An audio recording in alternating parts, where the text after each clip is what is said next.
It's a perfect lube for penetration. It's also great because you can wipe it right off and it's not going to taste like any nasty chemicals because it's literally, you could make salad dressing out of it. Right. I love that. We Sounds can put like it in the show salad notes. I've ever had. We'll put it in the show notes for sure. Toss your salad, Ryan.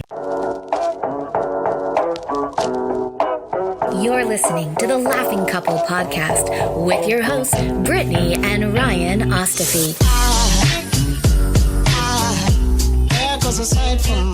Join them weekly as they discuss topics such as relationships, kids, sex, parenting, all unfiltered and all with a healthy dose of laughter. Please welcome your hosts, Brittany and Ryan Ostafy. Look at that. Would you look at that? Just look at it. Okay, today we have a very spicy show. So if you have littles and you're listening, which you should never listen to our show if you have littles around, just shoo them away. This is not the episode for that. We have Susan Bratton on the podcast today. How are you, Susan? Hello, you two. It's so fun to be here. I appreciate you so much. I enjoy your show, so I'm happy to be on it. Ryan is so excited for this show. I'm so pumped for this. Not because you're from California, not because it's Bratton, not Bratton. It's because not because of a Dutch girl like your wife. It's about the subject matter that brought me onto this show in the first place. How do we get better in the bedroom? The cleaning. No, I'm just kidding. Yes. Just kidding. Okay. Right. The laundry. Yeah, exactly. Susan, can you give our listeners just like a brief rundown about like who you are, what you do, everything about you so that they can kind of get a brief picture about what we're about to dive into? Yeah, thanks, Brittany. So I'm a sexpert. I'm not a therapist. I don't see people one-on-one. I'm the CEO of 2 companies. I run a publishing company and I publish passionate lovemaking techniques, going on 50 different books and programs, audios, videos, etc. I've published the work of people who I think are spectacular, who have actionable, which Ryan likes, actionable techniques. And I publish my own work. I've been doing this for a couple of decades. It's my second career. I'm a Silicon Valley ex-veteran of Internet 1.0. And my sex life fell apart with my husband and we did not want to get divorced. So we fixed the problem and said, shoot, this is easy. Let's start a company delivering great sex techniques to people all over the world from wherever they are. So they don't have to go to all these expensive sex workshops that are super edgy to learn this stuff. And then because what I do is I basically like to say I transform having sex into making love. Ooh, I take friction and move it into connection. And there are really 3 legs to my stool. The first leg is the techniques themselves, orgasm skills, pleasuring techniques, etc. The second leg of a really solid sex life stool is communication skills, how to know what you want and ask for it in ways that don't make your partner contract, but lean them into you. Right. And then the third piece of my stool is ageless sexuality, because your sex life gets better your whole life long if you put your attention on it. There's infinite amounts of things to learn and do, which we're going to talk about on our sex life bucket list little game we're going to play today. And I think that for most people, they think that when sex is painful or their husband's lost his erection or whatever it is, sex is over, and it's not. I'm a real sexual biohacker. At 61, I have the most voluptuous, luscious yoni. Yoni being another word for a vulva, vagina, female genitals. Tantric lovemaking word, Y-O-N-I. And the penis is called a lingam. So sometimes I use yoni and lingam to talk about our genital system. And what I'm really good at is reversing aging in all parts of your body, including your genitals, so that you're horny and you have great sex and it's awesome and you have intense orgasms and you get better your whole life long. So that's about me. Hold on, I have to get Ryan. I have to get Ryan a napkin. He's drooling. I'm enrolled. I was gonna say you had me at hello, but you had me at sex. You had me at orgasm. You had me at yoni. There's so much to talk about. We want to get into it, but can you give us your quick I love you and you're annoying about your partner? Just the annoying part. We know you love him. The sex is great, so everything else. Yeah, my husband still after 31 years has a timidity about escalating sex from like foreplay, massage and touch all the way into sexuality. And we found a cheat that is a bridge for us to that works really well. And I think it's something that people struggle with a lot And we have a practice called expanded orgasm, which is essentially a yoni massage technique, a clitoral stroking technique. And so if he rubs my feet and he rubs my neck and he rubs my back, and then he doesn't move on from there because I'm not really like hopping on top of him and fucking him, basically, then he gets timid about it. And I think men generally do. I think I wouldn't say that my husband has any shame, but probably I've turned him down so many times in 31 years that he's like always afraid of getting turned down. And I think guys take that as personal rejection. And so they struggle with it. Not? No is a form of rejection. Okay. It is. And so how do you cross that chasm between, I've gotten her nice and relaxed. Now, how do I get her turned on? From a chasm to an orgasm. There you exactly. Go. Crossing the chasm. Yes. I love it. That's a good one. So your husband's like all men. When he tries excessively to do all of the push points, the 6, the 7, the 7, 7, 7, 7, and it doesn't lead to heaven, he gets rejected and feels rejected. Yeah, I get that. I get it. I love him for it. You know what, though? I think that this is like a good leeway because you speak about 3 words. I think they're like one of them's desire, arousal.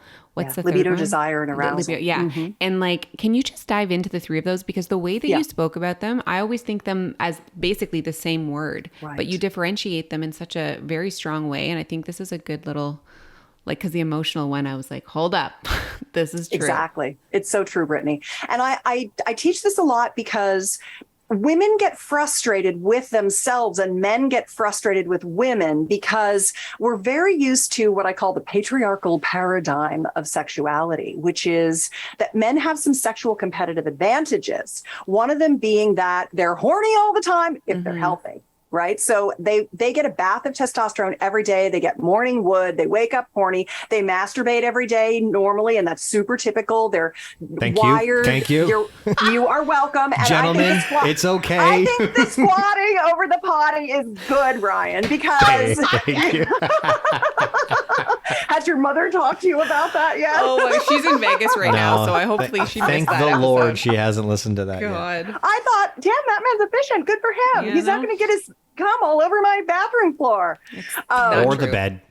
Or whatever. Yeah. So, but men are biologically wired to keep their sperm topped off and fresh. And so they masturbate a lot. So they're generally just more turned on and ready to go. And then they have the benefit of something called hemodynamics, which is blood flow, where in the penis, if you think about a banana as a penis, half the penis sticks out of the body and half actually goes in and down toward the balls. And the entire penis is basically just a sheath of skin with erectile tissue inside it. And it's a straight shot like a banana. So when he gets turned on, bing, he's got a hard on. Where women, we are much slower to arouse. We're on a 28-day cycle. So our arousal ebbs and flows at how high a peak it is, how horny we are. Our horniness ebbs and flows. And we have what is essentially a vulva where you take that entire banana's worth of fruit and you put it in a circle around the opening to our vagina. And that's actually what our erectile tissue looks like. We have 3 erectile tissue structures, the urethral, the clitoral, and the perineal. But they're like nooks and crannies. It's all like stuffed in there. And so it takes a while for the butter to melt into the nooks and crannies and get everything full of blood. And we need a clitoral erection. We need a vulva erection, a yoni erection to get turned on. And so because he's ready to go, he's like, boom, let's have sex. I'm ready to stick it in. And we often have sex way too fast. And the more we do that, and the more we don't have orgasms from intercourse, which, by the way, are a learned skill that every woman can have.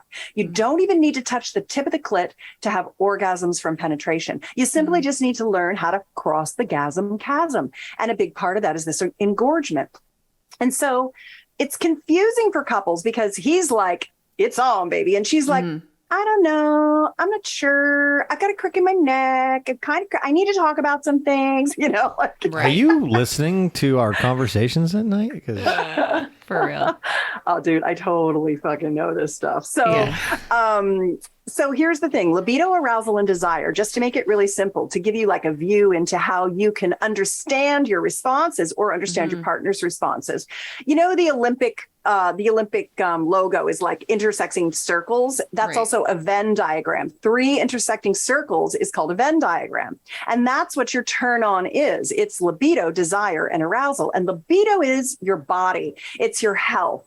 It's how's your gut microbiome? Are you pooping well? Are you making hormones? How's your neurotransmitters? You know, it's how's your energy? I mean, if you don't feel well, you don't have a libido. That's just the way it is. They're 2 sides of the same coin. So that's one piece of sex. The second piece of sex is desire. How do I feel about myself? And men are lucky because this is another competitive advantage of the male body. It's testosterone dominant, and testosterone has rose-colored glasses. Testosterone is like, your ass looks beautiful to me, baby. I don't see any cellulite. And you're like, oh my God, my stomach is poochy. Do you see that wrinkle? My tit is sagging. And you're all up in your head because you are estrogen dominant. And estrogen is a molecule of protection and safety. This whole thing about she needs to feel safe to surrender to her pleasure. That's estrogen keeping us safe because we're the prey, not the predator in the masculine feminine dynamic. And so for us, we're very critical.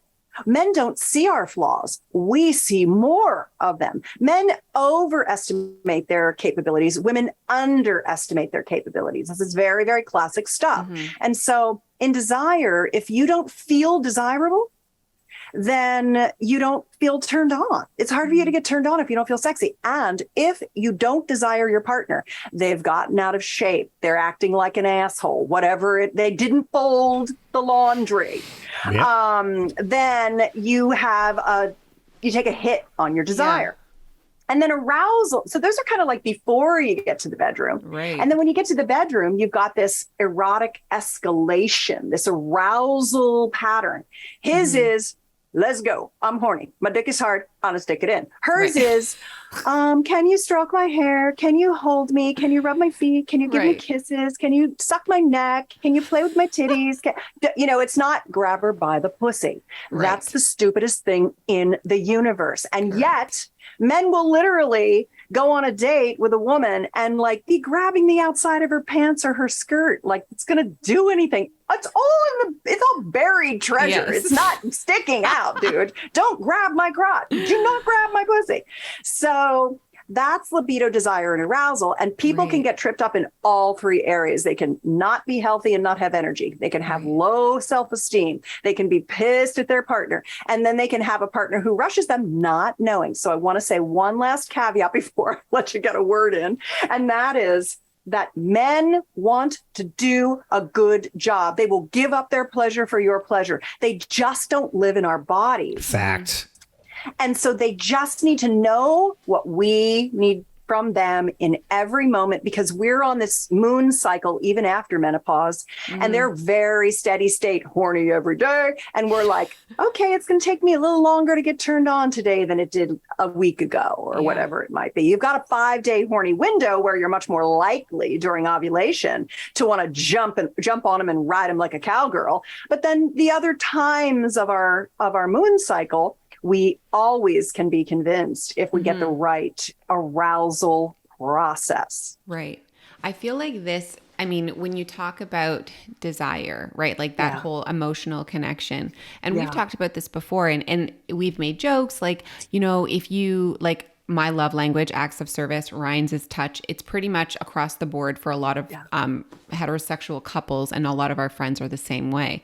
And we joke around about saying like, it turns me on like when you do the laundry or like the dishes are done. Like we've made that joke so many times, but like the fact is that it's not like a direct turn on, but like if you are taking some of my turn off. No, if it's not done. No. It's more just like, it's taken part of my mental load that I know that he went and did something that I would have to do or I'm stressed about.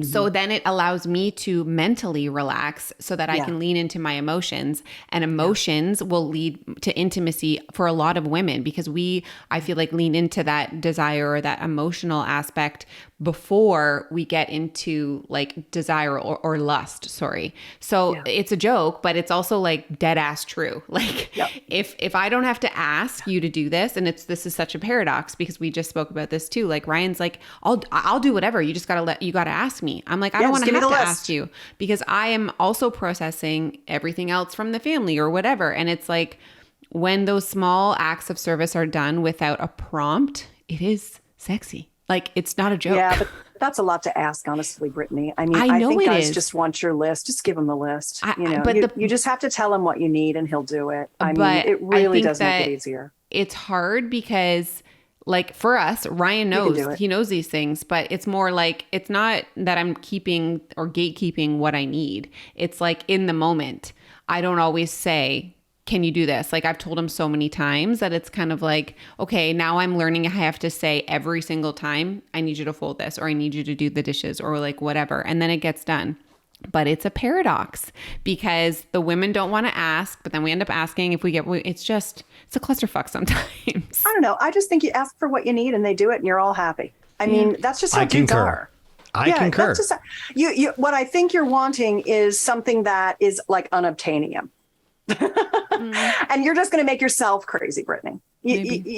Dudes just need the list, and the list does change, and it is hard for them to track, because women, again, the molecule of estrogen is a very multitasking molecule. It's got its eye on everything. And testosterone, which is what men are driven by, that's their lead hormone. They're full speed ahead, straight ahead, one thing at a time, super focused. And so they're just so different than we are that you got to give them that. You just got to be like, dude, if you want me to fuck you, here's what I need you to do. And they'll be like, I'll be in 5 minutes, and that will be complete. I will say, because you had touched base on this, and as a male, I will 100% agree to the fact that in the bedroom, I know it's going to end well for me. No matter what, it's going to end well for me. 99.98% of the time, it's going to end well for me. So I'm not worried about me in the bedroom. Yeah. I want to make sure, and because I'm going to assert, and you'll probably agree with this, the better the bedroom experience is, the hornier Brittany will get. So my focus, my energy, and all of that is in, what do I need to do in the bedroom to please my wife, to get her horny, to get that thing done, so that I'm already going to win. Yeah. And Brittany will attest to this. I'll say flat out, I don't need anything. Right. I don't need anything from you in tonight. I just want you to be fulfilled tonight. Yeah. Yeah. And that's the truth. And again, it's one of those, like, double-edged swords. I assume or assert that if I do that, then it happens more frequently. And shockingly enough, it doesn't. No, it doesn't. And that's because she's not already turned on. And so the situation is that you actually have to get her up and into her arousal every frickin' time. And you have to look at it not as work, but you have to look at it as pleasure. And what pleasure does she want today? Mm-hmm. And that is one of the things that women struggle with is, I don't know what I want. I just know what I'm getting isn't it. Or I'm not really sure what I want that would get me turned on. And that's why yoni massage is my trick.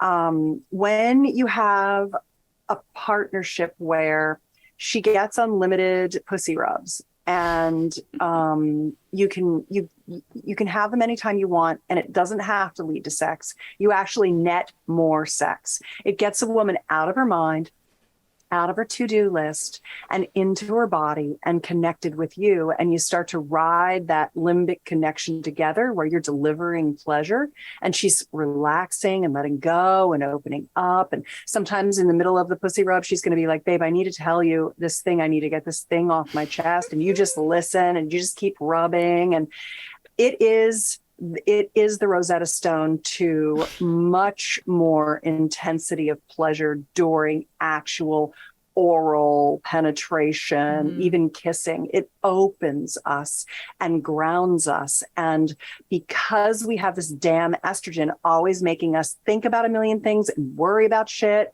we need your help as the masculine to ground us and bring us back into our body and back in connection with you.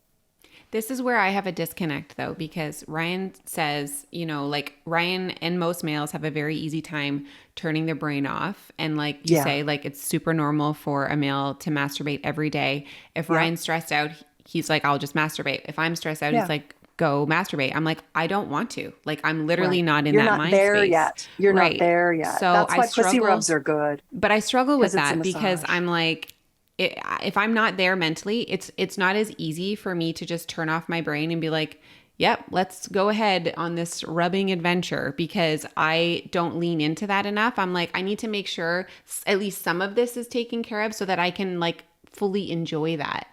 So like it's hard for me to kind of process this because I don't necessarily think that it's easy for all women to just turn it off and like lean into that, because you're like, lean into your body and like turn all that stuff off, turn off your to-do list. Like it's easy for Ryan to do that. It's easy for men to do that. It's not so easy for us. So is there something that you would recommend that we do to kind of lean into that more than just being like, fuck it. Like, okay, let's rub try. away until I get horny.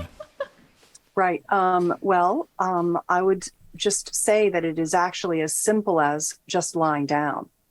You know, you don't want to and you're resisting it all, but you know that you enjoy intimate times with your partner, but you're not turned on and you've got all this stuff on your mind. Mm-hmm. And so when you have the opportunity to lie down, and it's a practice, it's not an instant solution. Ryan has to get better over time at calming you and stroking you and finding the strokes that you like. And then you start naming the strokes. Oh, do that.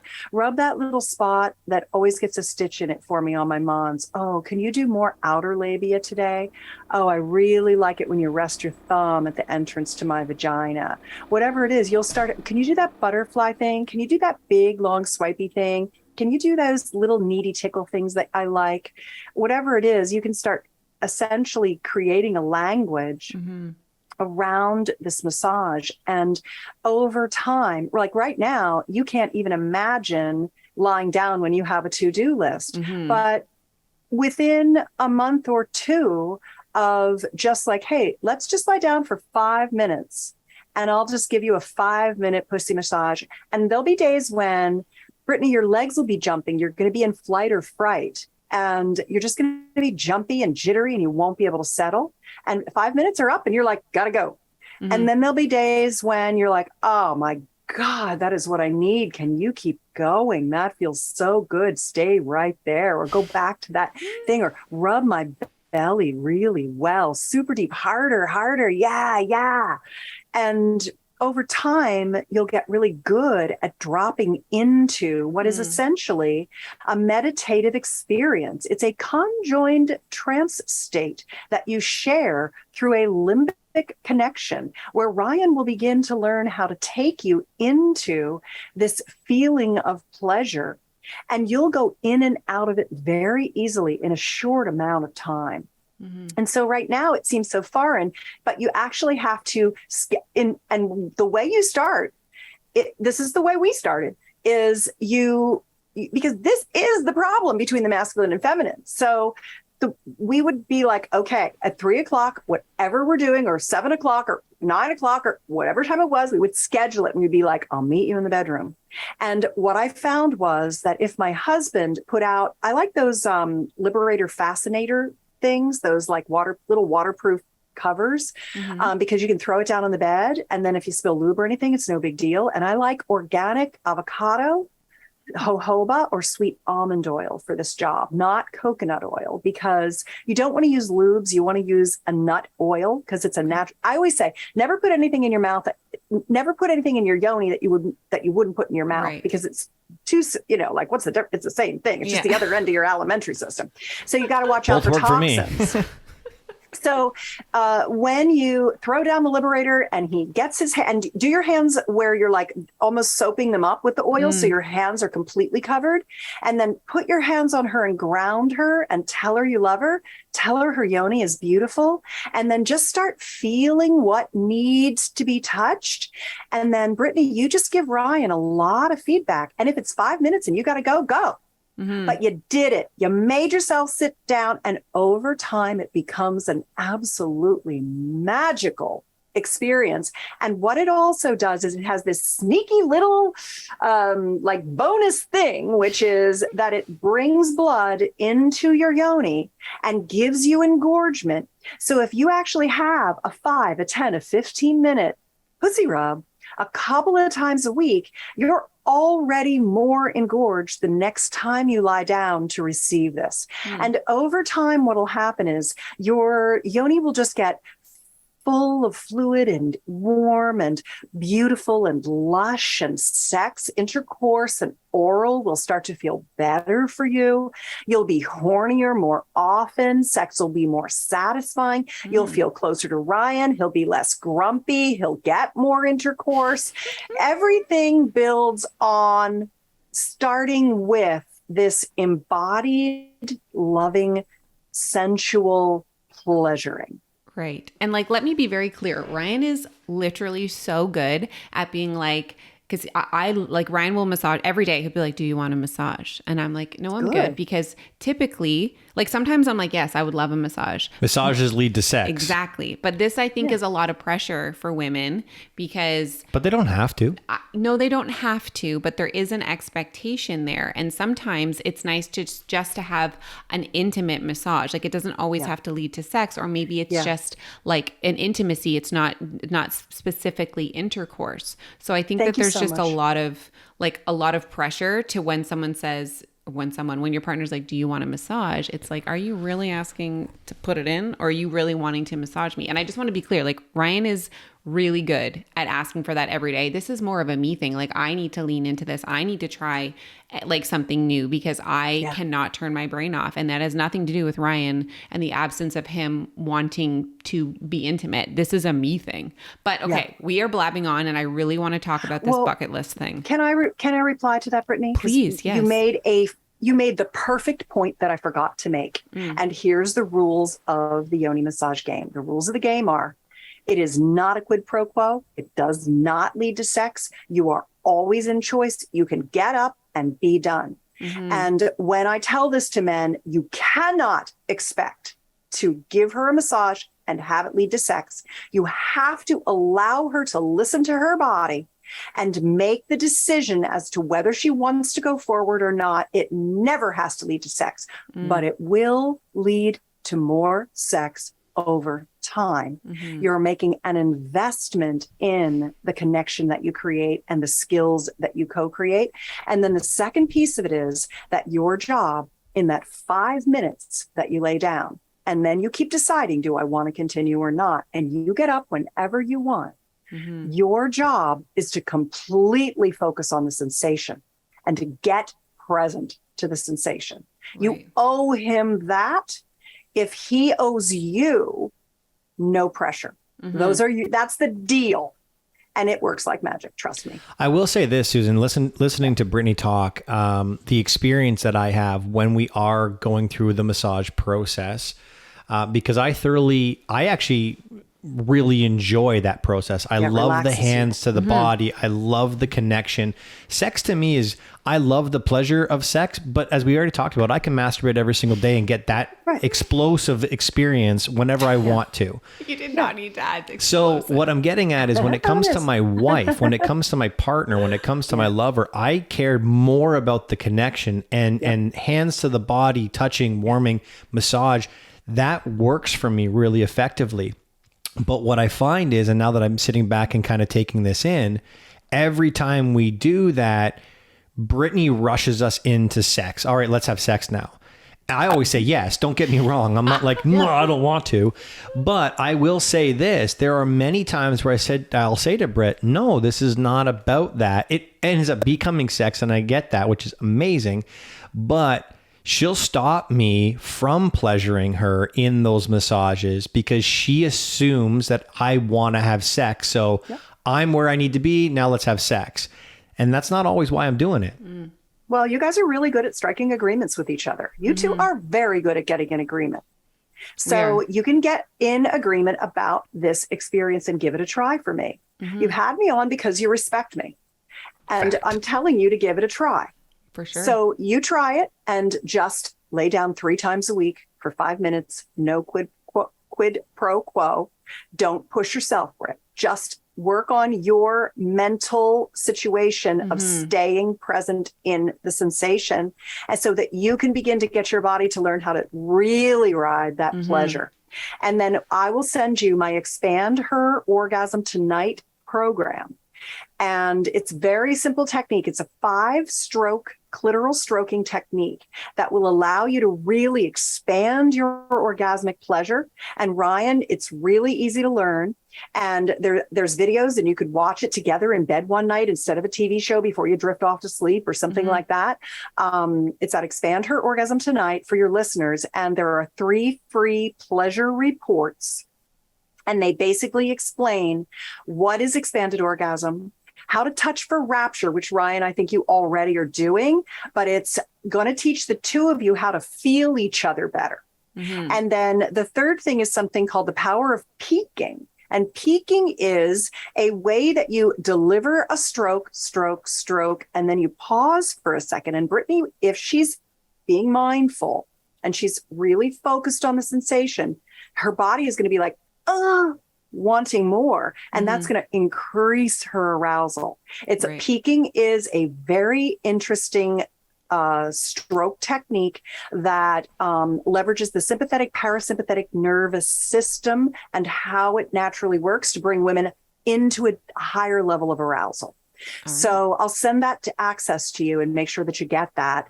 And you can give that a try. Once you've just started with how can I get her to lie down? Can I get my animal body to lie down and settle for 5 minutes and just surrender to my pleasure for 5 minutes and not worry that there's anything else I need to do? And that's just your estrogen talking. And now you know that is, and you can master your mind.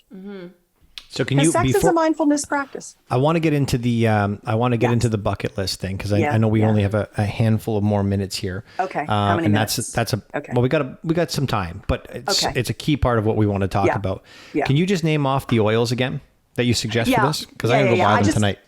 I just get them on Amazon, and I like refined avocado oil. If you don't get refined, it's green, and then it'll stain your sheets and stuff. Or sweet almond oil, and you can get that very easily in organic. So that's the most highly available. Some people like organic jojoba, Jojoba, jojoba. Some people prefer that. It's a little more viscous. So you have to see which one you like and which brand you like, but those are very good ones. And you can do like a taste test, you know what I mean? And what's great is if you do decide to move on to sex, it's a perfect lube for penetration. It's also great because you can wipe it right off and go down on her, and it's not going to taste like any nasty chemicals because it's literally, you could make salad dressing out of it. Right. I love that. Sounds like the best salad I've ever had. We'll put it in the Definitely. show notes for Toss her salad, Ryan. Exactly. Okay, so let's get into this bucket list. Like this is Britt just gave me like the stink eye on that one. No, you guys let's reel it in, guys. You guys who are listening to the podcast and not seeing any video. When we were like, toss that salad, baby, she was literally like, oh my God. This is probably going to be the video promo is just going to be that face. I love it. It's perfect. Okay, so bucket list. We're going to have kind of like a little mini workshop. All right. Right on. Do it. You're welcome, everybody. So one of the things that people really appreciate and want from me are fun ideas in the bedroom, new sexy things to do. I teach sex techniques through my programs, my books and my audios and my videos.